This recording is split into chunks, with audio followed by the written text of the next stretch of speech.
One of the things that you do if you're high in anxiety is to stabilize your sleep-wake cycles. So get up at the same time, go to bed at the same time, and eat at the same time. Make sure that you eat breakfast, and a big breakfast too, that's heavy on fat and protein.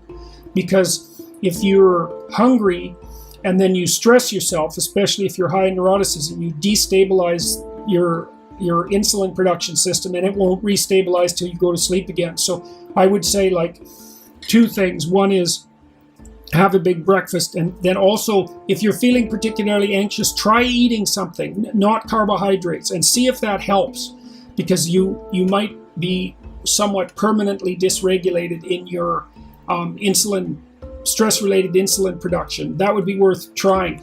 I would also say that you should shield yourself to some degree from news sources and sources of bad news, especially catastrophic news, because most of it isn't news. It's the repetition of things that we already know full well. And there's reason to protect yourself from an onslaught of negative information, especially when it's not really necessary for you. I mean, I don't think you should bury your head in the sand, but constant exposure to the catastrophes of the world,